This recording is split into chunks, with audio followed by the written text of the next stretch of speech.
Hey there, Scaling Superstar. How are you doing? I am your host, Jolie Matthew speaking, and you are tuned into the Scaling Season podcast.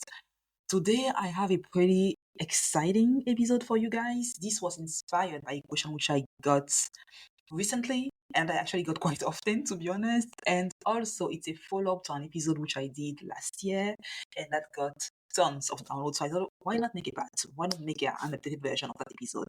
And it's all about how do you actually grow your revenue, your income, your impact with Facebook ads, even if you have a small budget and maybe a small audience. How do you make it happen? So, if that's the question that you have, well, welcome. This episode is going to be perfect for you because we're gonna really dive deep with case study of our past client and current client, how they were able to really turn a teeny tiny budget into a profitable income and that they were able to further scale using ads. And most of them had less than 5,000 followers. Actually, we had one client, Angelina, that actually had just 1,500 followers when we started working together. Today, her account has exploded. She went viral several times and she now had like 45,000 followers. But back then, when we work it, that's the thing with this episode, guys. There's no cleaning up. There's no because I really want to give it straight to you so that you get it. It's as raw as it gets.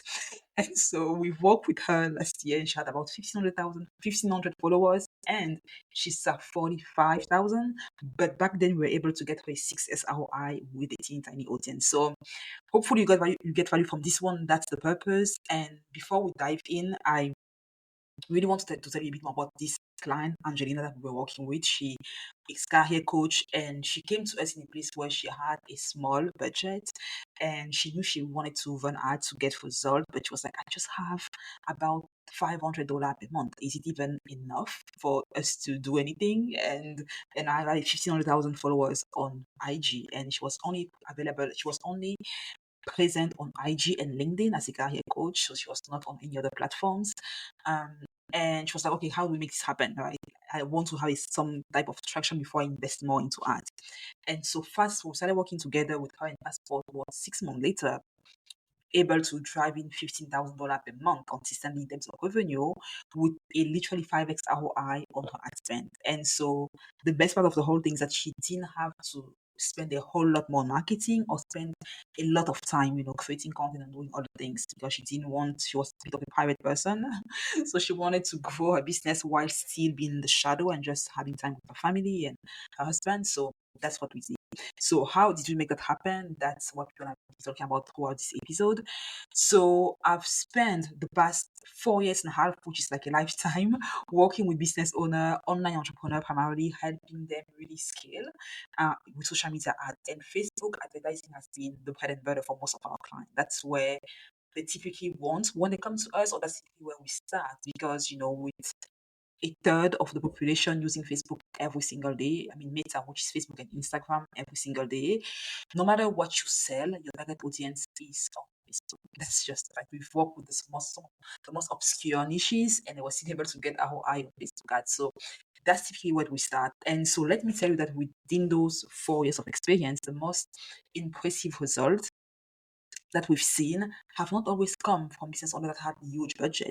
Sometimes the client that had a small budget were able to actually drive significant results, right? So today I've got 4 strategies for you to help you profit from ads, even if you are starting with a small budget and you want to test the water before getting to the next step. And so these are not just like a bunch of theories. These are actually battle tested strategies and tactics that you can go ahead and implement right away, right now. They're working right now. I'm recording this episode as of September 15th, 2024. So this is just like as real as it gets. So without any further ado, let's dive in, guys. The first thing that you want to have in mind, the first strategy is actually leveraging the power of micro targeting. Now, I know we live in a day and age where broad targeting is all the rage, and that's why most entrepreneur marketing guru will tell you to do. But if you have a small budget, I highly advise you to actually prioritize micro targeting. Why? Because when it comes to smaller budget, there's a difference between targeting and just there's a difference between going after anyone that you think can help, that you think you can help or that you think can use your service and really going after your ideal target avatar, right? So, and that's literally can make the difference between losing money on ads and having a 10x ROI on your investment. Because here's the cold hard truth. If you're working with a small budget, broad targeting is not the best thing. It's actually your worst enemy, right? It's like trying to catch fish, a specific fish in an ocean full of, in an ocean with a huge net. If you are trying to, and with any bait, if you're trying to catch a specific fish, what you want to do is actually have a specific bait that you know that fish is going to bite into, and have a net that's designed to get that fish right in get you to catch that fish. So, if you have a huge net, you might catch something, but it might not be what you're looking for. So that's what you want to think about, because when you're working a couple of last year, actually, some of last year, we were working with a local bakery, right? They were looking to like a book and mortar business, and they were looking to scale their client base with ads, right? And so they had blown about $1,000 on Facebook when they came to us, and nothing was happening. And auditing the account, we look at the targeting, right? And so they was targeting people that were interested in baked good in Austin, Texas, which sounds like reasonable, right? But it's not. And here's the reason why. If you have a small budget, going broad is not going to help you, right? Instead of targeting everyone in Austin, what we did was we zeroed in on specific neighborhood within a 20-mile radius. We tested it, 20-mile radius, 10-mile radius, and 5-mile radius of the bakery to see, to get those actually to check in, to come to, and purchase the good. And so we didn't just target people that were interested in baked good. We actually targeted people that had recently interacted with artisanal food, that followed local farmer markets, right? That were interested into healthy living, sustainability, and those type of interests. And as a result, we were able to significantly drive down the cost per click. And within a month, they were actually able to save a 10x ROI on their ad spend. And all because what we did, we actually focused on hyper specific targeting. And this is even more valid if you're actually a brick and mortar business. Don't try to go broad. Like, we've also worked with several solar business owner, and it was the same story where they were looking to go broad, even though they could only serve homeowner that were specific in a specific region. That didn't quite work. So think about it in that way, right? And so I know one of the thing that might come up for you is like, okay, Jolie, if I go super specific in terms of my targeting, wouldn't that affect my reach, right? And you're right, it will. But the secret is not to have a huge reach. The secret is actually to have the right reach, have your ad seen by the right eyeball. That's what you're going after. Okay. So if you want to have implemented this in your business, create a lookalike audience. Start there, right? Think about, okay, who are my top 10 customers that I've worked with in the past? My top 100, sorry, my top 100 customers that I've worked with in the past. 100 is enough. As of 2024, Q4 almost, Facebook AI is so advanced that it can create highly accurate lookalike audience from even a small data set. Of course, the bigger the data set is, the better off you are. But if you just have some customer, it's fine. If you don't have customer, think about maybe people that have scheduled a call and showed interest in what you have to offer, people that have been that have interacted with you and showed someone like a genuine interest in what you have to offer. The closer they are to a purchase, the better it is. So if they've bought more than once, you also want to prioritize those that have bought more than once, or that have spent the most in that list. Okay, so upload that list onto Facebook, and you want to create a 1, 3, and 5% lookalike audience. So 1% lookalike audience, 1 to 3% lookalike audience, and 3 to 5% lookalike audience. This will give you really a broad range while still really niche of targeted group of people that share the characteristic of your best customer. Okay, and so you don't want to stop there, especially when you are targeting, when you're leveraging the 3%, the 1 to 3% lookalike and the 3 to 5% lookalike audience. You want to layer in additional targeting based on their interest and their behavior that are specific to your ideal client avatar. The more specific you get, the more likely you are to actually reach the right people who actually want to buy from you, right? And so working with a small budget is going to require you to just be more mindful of how you spend your budget, because every single click counts, and you want to make sure that those clicks are coming from people that actually have a high intent in doing business with you, and that are actually the most likely to move forward. Now, the second strategy that you want to think about is what we call the $15 a day ad strategy. Now, how this how this looks like is actually by, you're going to leverage 15 let's assume that you have a $15 a day ad spend, and you can, as a business, you can, I feel like if you want to run ads and you have less than $15 a day, you might not be in a good place to actually start running ads. You might want to do something else. But if you have at least $15 a day, this is going to work for you, right? And so what you want to do with these $15 a day is you want to allocate that to your best, what you think are going to be your best ad sets, right? So we were working recently with a fitness coach, a Mark, and when he came to us, he was like, "Okay, I have this thing for that I want to spend on ads, and how do we make it happen?" And what we did, we set up a campaign promoting a 5-day workout challenge. That's what people would get when they would come from the ad. That was a landing page. It was a free challenge, right? After they will go through the challenge, there will be an upsell for discounted rate, a 12-week fitness program that Mike was doing. And then what we did is then we had 3 ad sets, each ad set targeting slightly different audiences and testing 3 different creative inside each of the audiences. So we spent about $5 a day on each ad set. And within the first week of running these ads, we were testing these different campaigns, we had already identified which creative performed the best and which ad set performed the best. So after 7 days, we had spent about $100 on ads. We had 2,000 people that saw his offer, his messaging.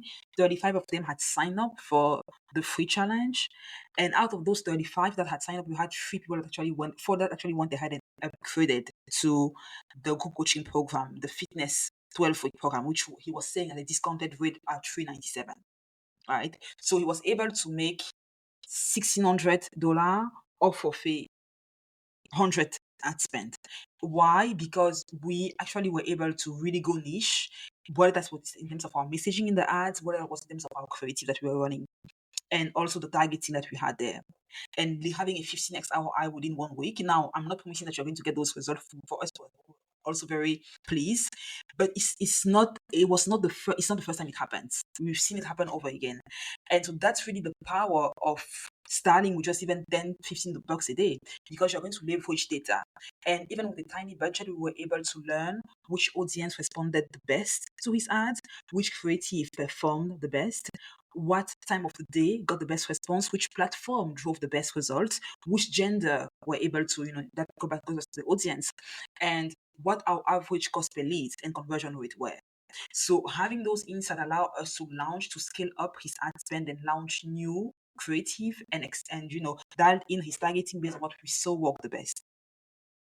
So that's what I invite you to do. So, and moving forward, we started working with Mark in February of this year. We are now in September as I'm recording this one. He's now in a place where he's spending $150, $200 a day, because he knows the return on the back end. He's consistently getting anywhere from a 5 to 7x ROI on his ads, right? Because we've dived in his ad strategy basically. And so what I invite you to do is to start. You don't need to start high. You don't need to start with a high budget. Sorry, you can start with a small budget. Create a couple of ads. Don't just start with one ad set, because you will not know what's working. Have 3 ad set targeting different audiences. In each audience, have the same creatives, right? And let it run. Start with your best bet, and we've already talked about what you should do in terms of what you should do in terms of your targeting about the lookalike. Run it for a week. Run it for 2 weeks.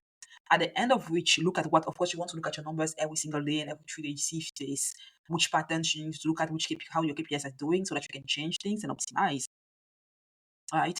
And based on what your audience responds to, you can really improve your ad performance, right? So don't try to hit home run with your first campaign. I think that's what typically hold back most business owners. They're like, oh, this didn't hit home run within the first 7 days, within the first 2 weeks. I'm just going to turn off the ads. It didn't hit home run within the first month. No, it might take you a bit more. This is a bit of an outlier, but don't limit your performance to the budget. Don't say, okay, because I have such a small budget, I'm not even going to try running ads, because it's not going to be worth it.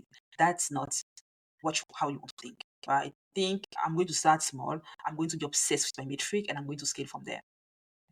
The third thing that you want to have in mind is really having a value first funnel, where you are really focusing on educating your prospects before you ask them to buy. The reason why this works best is because If you're working with a smaller audience in today's day and age where trust is at all-time low, no matter in which industry you are, people are jaded, your customer are more discerning, they are doing more research to before they invest. So if you just come off the gate and say, oh, here's what I have to do, here's my masterclass, or here's my challenge, or here's my free training, go ahead and buy it, you are going to see a really high cost per conversion. Or if you say, oh, here's my mini course on how to do XYZ, you're going to see a high cost per conversion if you have any conversion at all. Why? Because people don't even know who you are. If you have a smaller audience and you are running ads to a completely cold audience, you are just a new face. And think about it for yourself as well. If you are scrolling on social media and you see someone that says that you've never seen before that pitches you on their stuff, you're just going to scroll past that thing, whatever it is. So think about how can I start by educating my prospect and empowering them before I actually ask them to buy to business with me. That's a key. And this even more relevant when you have a small budget, because you actually want to replicate here what happened with your with organic content. With organic content, what do? You create content a bunch for years, for months, and then at some point someone says, you know what, I've consumed so much content from this lady, from this man, let me just go ahead and purchase. What do they have to offer? And then they buy. With ads, we are trying to shorten that process and get them into your pipeline, into your Stripe, into your ecosystem way faster and get them to buy. But we still want to respect the customer journey. We still want to empower our customer before we try to shove something down their throat. So how you do that is by actually starting by offering something for free. So you can, and offering something for free doesn't only have to be a lead magnet, because even for someone to go ahead and give you the right email address and the right phone number in today's day and age, it says it's an uphill battle almost, because again they have seen ads so often that they're like, oh, I don't want to be bombarded with emails. Think about yourself, how many emails you have that you are not even clicking on, that you have never opened. So even to get someone to give you the right email, you need to provide value. You need to educate them on why they should trust you to give you the email or phone number. So we start with really the content on your ads by educating them, allowing them to really shift their perspective, help them think in a different way. Really breaking down the myth that they're still following and showing your results, what you've been able to achieve working with clients like them, right? To really get their attention, to really get them to pay attention to what you have to say, because sometimes people scroll past through because they think, oh, this is again another guru. But really by positioning yourself, they're like, oh, whoa, hold on, I need to pay attention to this person because they know what they're talking about, right? So from there onward, we need to the high value PDF or high value freebie, whatever it might be, a PDF, a checklist, a webinar, a masterclass, whatever the case might be. Once they download that thing, we need typically it should be like a short to consume thing. We now we now send them to the next thing. This can be a masterclass. This can be a low ticket offer of any sort. This might be an invitation to schedule a call to work with you. It really depends on what your sales process is. How do you convert? Some of our clients are going, okay, let me get people with a freebie now. Let's have them schedule a call to speak with our team, watch a VSL, schedule a call, and apply and all the things. Other clients are okay, let's give them the mini thing, and then let's sell them our entry program, which might be a course here. So it depends really on what you're selling and how your ecosystem looks like. But I want to empower you to start, instead of thinking of sending traffic to a sales page, think giving them value and sending them to a page to really give them value first, especially if you have a small budget. And so after they've gone through the journey, then you can invite them to upsell, to buy your big thing. And so applying this, we really have time and time again, we've had clients get more people that got introduced to the main offer, that literally bought the $47 membership, that then upselled into their $2,000 product, into their $5,000 product, into the $10,000 product. Why? Because once they bought that small thing, that entry level product, they were so overwhelmed with the value that they got that they were like, oh my gosh, this is insane. I need more. And so that's the game. That's how you want to play it in today's day and age, as of 2024 at least. And so if you are thinking, oh my God, Jolie, but won't I lose people at each step of my funnel if I start with too much nurturing content on the front end? The truth is you will, right? But you will lose the tire kicker. You will lose people that are not really committed to actually having your transformation.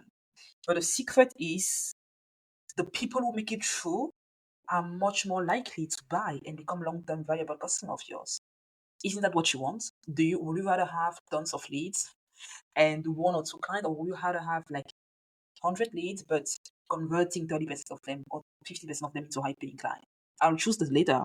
Most of our clients do, right? Because that's how you grow your bottom line. So remember that with all the noise in social media in 2024, you need to stand out by genuinely helping people and by asking by giving before you ask. Right? Give, and then ask. Like Gary Vaynerchuk said, right, left hook, jab, like hook or something like that. Yeah, in one of his first books. So that's the power of a value first funnel. The fourth thing that we have is really the power of retargeting, and you can do it on a budget, right? So this is really where all of your effort really compounds, and you hit the tipping point. Because when you master retargeting, if you don't take any help from anything else from this episode, remember this one thing: that effective retargeting can be the difference between building a failing campaign and a widely profitable one, right? If you have your target, your audience, no matter if you are focusing on ads or you are having an organic presence, or you are doing both, you have your cold, your warm, and your hot audience. And most business owners focus on just converting their hot audience. They totally forget about, and this is typically your cold and warm audience make up for 97% of your target market, because for an audience to become hot, it means that they've seen your offer, they really know you, they trust you, they feel compelled to work with you. They just have some little objections like, okay, what's the price point and all things. And most people don't forget about the cold and warm audience. So what I want you to do is I want you to create ads which are with the messaging that's designed to convert those that have maybe just came across your content, that have checked out your funnel, that have maybe started the checkout process. Really writing ads and creating messaging based on the level of awareness with your brand. And the more sophisticated your market is the more attention you want to pay to your messaging, because the hook is going to be different depending on the level of awareness of your target market. Like if they have no clue, if they've just seen a video of yours in their feed and they watch a couple of those videos and they don't even know what you sell yet, the messaging is going to be different than if they've watched your masterclass for 50 minutes and they drop off. And it's going to be different if they actually watched the masterclass and went on the sales page but didn't convert for whatever reason. You want to have different messaging. And when we think about retargeting, typically business owners think about retargeting on the ads themselves, but you can also have retargeting in terms of your emails, right? If we have clients, for instance, host live events, they host live workshop, and when it comes to targeting, we write email which are different depending on whether or not the person has actually showed up for the retreat, showed up for the masterclass or the live event. If they've stayed until the end, if they've went out and check out the offer, if they've scheduled a call to speak with the team, we have different sequences depending on how aware and how close they are to their offer, to the finish line. So I highly invite you to really think about it when you are creating your ads. How can you have a multi-touch point retargeting symphony where people that visited your site but didn't add to cart, show them ads highlighting the feature, the customer review, your client testimonial.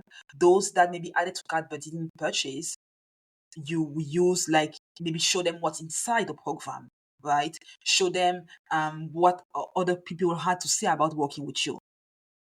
Maybe introduce them with a payment plan, because if they've added to cart but they didn't purchase, maybe there's something, the price was an issue or whatever, right? If they've started checkout process but didn't complete the item, maybe offering them again a small discount can get them over the edge. And if they've purchased, now think about, okay, how long do I wait until I upsell them to my higher end program via my email, via my retargeting ads? Each of these audiences should have a different message tailored to where they are in their buying journey, right? And you want to set up these audiences in a way that exclude each other, because again, that's just, so you're excluding, as you're setting up one, you're excluding the other one from it, so that they see ads which are only relevant to them. And I know whenever I work through this strategy with clients on calls, it's always about, privacy changes. Like, are we still able to retarget with people, with iOS 14 happening, or that happened, that are limiting the reach on different platforms? Yeah, that has introduced another layer of challenge. But the good news is, with Facebook ad AI really getting more sophisticated, even with limited data, and if you set up conversion API, you are able to, you're still able to have impressive results, right? So that's your action plan. For I want you to, when it comes to setting up your multi-touch point for targeting campaign, really think about people that have visited your website, people who viewed your offer for the last 30 days, 60 days, 90 days, people who added to cart, people who started the checkout but didn't finish. Okay. And make sure that you are creating ads that are going off to them. But like even with a $5 a day budget, you can see a massive difference in terms of your numbers.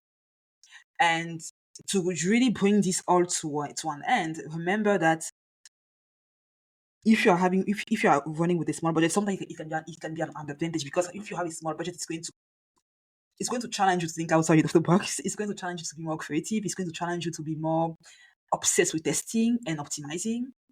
And it's going to also allow you to really be obsessed with looking at where you have the leaks in your funnel and optimizing those quickly to get better results. So that's all I got for this episode. I hope you got value. If you need help and support when it comes to implementing all of these strategies, make sure to reach out to me and my team at hoganconsulting.co. Schedule a call at Hogan Consulting. Sometimes I speak really fast. At hoganconsulting.co. You can go to the page, your website, schedule a call to speak with our team, and we can help you. We can either come in as a consultant and really audit what you have going on and show you places where you can get better results, or we can come in and be a bit more hands-on and where we actually take the marketing off your plate, and we help you with your advertising strategy. So we'd love to audit and see what you have going on and give you some feedback and insight in terms of how to actually get better results. So if you need, and if you like to be supported in that sense, make sure to reach out to us. Thank you so much for listening to the episode throughout. If you got value, make sure to, it literally means the world to me and my team. If you could rate the podcast, if you got value, share with a business owner that needs help with scaling the ads. And I'll see you on the next one. Until then, keep growing, keep scaling, keep showing up as the best version of yourself. And that's me tuning out. Bye bye.